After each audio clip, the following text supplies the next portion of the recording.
Hey, everybody out there in Life Teen Land, it's Mark. So excited to be joined today by our very special guest, actor, director, producer, Mr. I Do Everything in Hollywood, the one and the only David Henrie. David, how are you, buddy?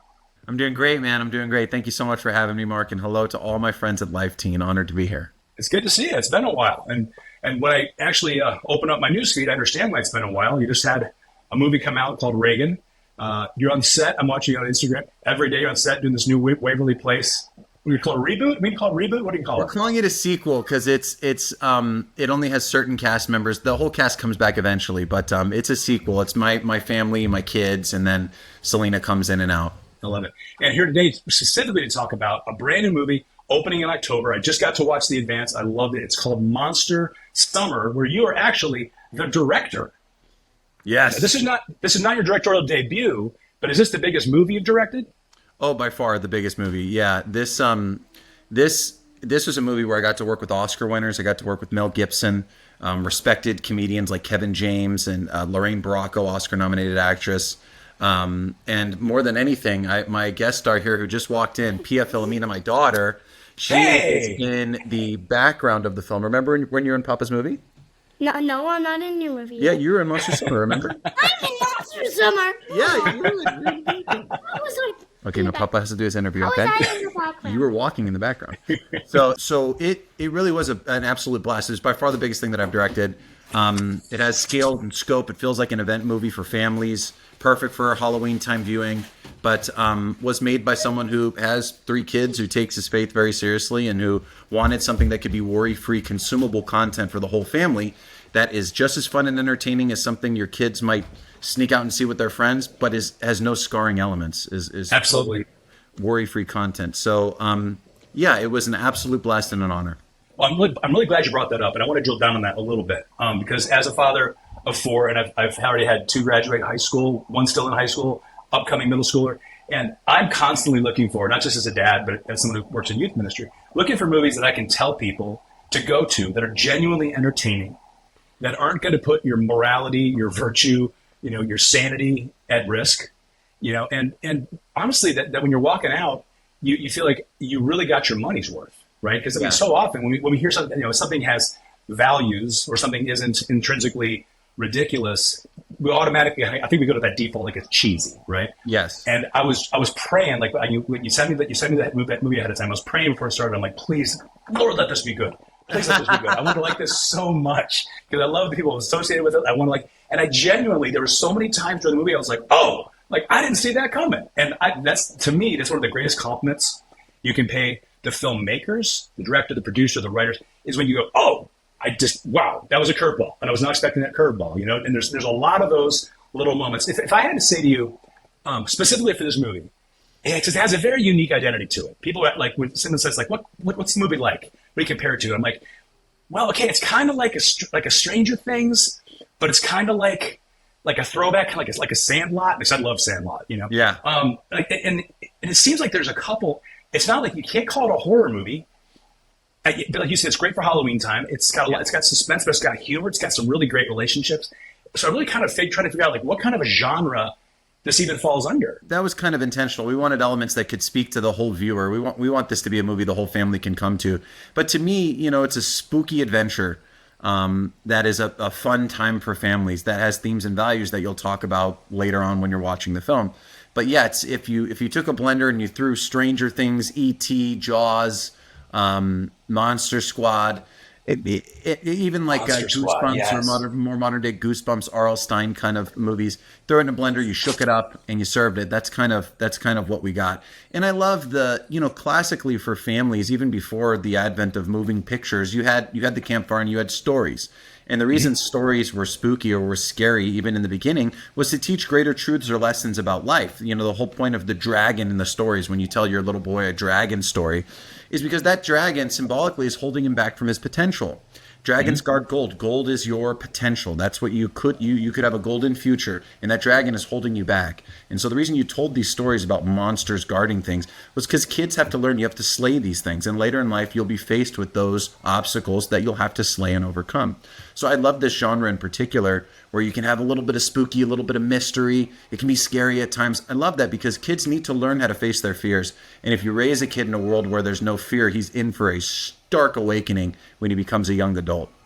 Yeah, and honestly, that kind of reminds you of David and Goliath. If you don't go face your giants are going to come and face you. You know what I mean? So 100%, man. Better pick up the smooth stones. So like I said, I love the movie. What were your 2 or 3 hopes after you read the script before you signed on to direct it? Right? Because people who aren't really familiar with the filmmaking industry, it's not like you sign on and then you get the script, or you get to see it. You get to say, I can bring this to life, and I think I'm the guy to do it. What were your 2 or 3 hopes when you said yes? Like, what did you want people to walk out with and walk away with and remember? It's a great question. So when I first read it, I loved the premise. The premise is essentially a group of kids teaming up with an old detective played by Mel Gibson to go hunt this mysterious foe that has moved on their island and is causing havoc. Right. And what I loved about that is under the surface, there's a philosophical battle of themes going on of relativism versus objectivity. Everyone on the island where these kids live don't believe in evil. They believe it's the safest place on earth. There's nothing that could go wrong. Stop looking for it. And that struck a chord with me in my personal journey because relativism was very much a part of my life before I found my faith. And once I found objective truth, I fell in love with the faith. And quotes like, evil only wins when good men do nothing. And so a lot of this is baked into the cake of this film. And I love that battle of themes and values in a movie. Under the surface, under what looks like just a fun, exciting time. There's a lot at play that I think motivated me to want to do the film in the first place. That's what kept me going through it. Is I was like, wow, there's a lot. This is a fun story, a battle of themes and ideas, and I love how it turns out at the end. I don't want to give anything away, but that's what kept me going throughout it. Well, I think what you've given parents, you've given like youth ministers, youth pastors, you've given adults an opportunity to unpack, because as the kids are jumping in the car, or as you get to go later on, you say, you saw that movie, what'd you think? It will transition from I liked this scene to it gives the adult the opportunity to say, did you notice this? Like when it comes to that battle between truth and relativism and the way people on the island acted, it gives adults moments to unpack, and I think that's a real gift. As a parent, when you have those moments where you can really walk your child from point A to point B, and it kind of goes from their head to their heart a little bit. They go, oh, and the lights go on, and they can appreciate it more. Totally right. And even as you're saying that, I'm realizing things about the film, because there were some moments in the film too where the lead boy, played by Mason Thames, who's just wonderfully talented kid. All your kids will recognize him. He's like the hottest thing in Hollywood right now. There's some scenes in there where he even gets challenged by his friends, and he has to decide: do I follow my friends or do I follow what I know is true? Obviously I'm not going to spoil anything, but he's challenged with some stuff that I think is very relevant for parents, and I didn't even think about that until you just kind of brought it up. That I think is great conversation pieces for later. Okay, so I got to ask. You're good friends with Mel Gibson. You're good friends with Kevin James. These guys are. They are Hollywood. They've made some of the most iconic movies, the iconic roles. They've lasted. They've got status, right? Was it even though they're your friends, is it challenging as a director? Were you a little bit intimidated at times? Like, you're directing an Oscar winner, like you're directing guy whose movies have made hundreds of millions. That's got to be like a little intimidating, right? Oh yeah, no, Mel's made billions. I was like, how am I, some peon kid, gonna tell an Oscar-winning director what to do? I was shaking in my boots. I remember my first meeting with Mel was at a coffee shop, and I remember seeing him through the window. And this was an important meeting because this was the meeting where I was going to sell him on my vision. And if I didn't deliver, then he probably wouldn't want to do the film. If he saw any holes in my pitch, he wouldn't do the movie. So I remember pulling up to the meeting, seeing him through the window, and just being struck with fear. Just my whole body was oozing fear out every pore. And I remember just praying, and I remember taking a deep breath and going, don't be a respecter of persons. God put you in this position. Do it for him. And I just remember taking a deep breath and letting it out. And I just went, you know what? If he hates me, he hates me. I don't care. but God put me in this position, and I am going to go all out. I'm going to pitch my heart out exactly how I believe it. And if whatever happens, that's out of my control. And I did this all very quickly in my head, and I took a deep breath, and I walked in there with confidence, and I let it all out, let it on the line, and he dug it. He goes, okay, kid, okay, yeah, got it, yeah, it's all clear, it's all there. And then we ended up talking about the faith for like 2 hours. Awesome. And it was game over after that. Good. Like, we got a call shortly later, like, he's in, it's done, let's do it. That's awesome. I love that. I got to ask this really quick. So the film is actually set in 1997, in the summer of 97. I thought that was fascinating because usually when people they do a period piece, television film, they don't go to the 90s. You know, they go like the 50s, 60s, they go to the 80s a lot. Or they just keep it, modern day. What was the rationale? Why was it set in the late 90s? Because I know there has to be a reason behind it. It's a great question. So there's a couple reasons. The first reason was by way of practicality, in that I wanted the last generation before cell phones. So I wanted the last generation of kids before technology, before social media, before anything. I wanted a sense of freedom when you watch this movie. I didn't want to feel any tethering or restraint. I wanted to see kids problem solving without the use of technology. And I want kids watching to feel that sense of freedom in the film. So I wanted all modern stuff out to give you a free experience in the film. And then the second reason is just by way of keeping it fresh. I feel like the 80s and the 70s have been done a lot. I feel like the 90s is for Gen Z and for millennials, that's more in a living memory. So I think it was really to, every 20 years, what becomes nostalgic, the timeline gets pushed more and more. And I feel like 70 and 80s have been played a lot, and we're now in 2024. And, the 90s 30 years ago, it's crazy to even think that. But that's nostalgic now. So it was to keep it fresh, but also I really wanted people to have freedom watching the movie, especially kids. I like that a lot. Now, you and I, we've known each other for a few years. I know how faithful you are, how strongly you take the faith, how intentional you are about your Catholic faith, the way you raise your family, your lovely wife. We've talked about this, obviously, off camera. My question to you is, what role does your faith play in your work? And by that, I mean, I'm not saying like, hey, are you on set every day, Waverly Place? Everybody, the gaffers or the cameramen, join hands. We're going to pray, a rosary backwards in Latin for an hour. But what role does your faith play whether you're acting or directing? Like, how do you bring that into your day?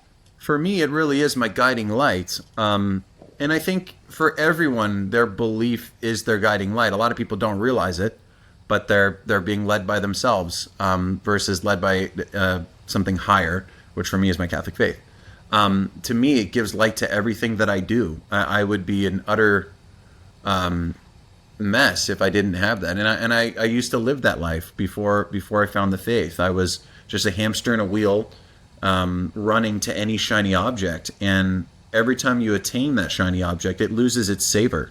And you're just left trying to find another and another and another and another. And eventually you realize that nothing in this life, your heart is not being satisfied. Your heart's restless until it finds what can ultimately satisfy it, which is the faith.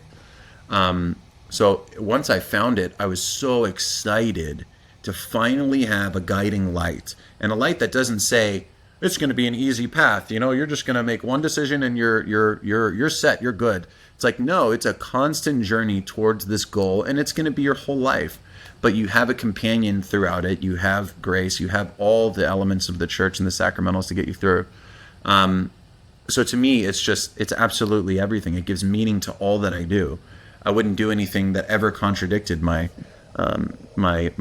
faith. So, and how that plays out is I can just try to live it in a way that wherever I am or whoever I'm with, I really try to be Christ-like towards them. And that the majority of the time, that doesn't involve bringing up any faith at all. It just revolves showing people through your actions that you care about them, and you don't treat them in an inhumane way, and that bears so much fruit. So I do that on my sets, on every production that I'm at, and it really has, by the grace of God, borne a lot of fruit. I'm fascinated by it. I'm trying to figure out how to say this. I think there's a general underlying feeling in modern culture that Hollywood specifically, and not just the music industry and influencers, but specifically Hollywood, is just devoid of all morality and all virtue. And certainly Hollywood has a lot of dark spots.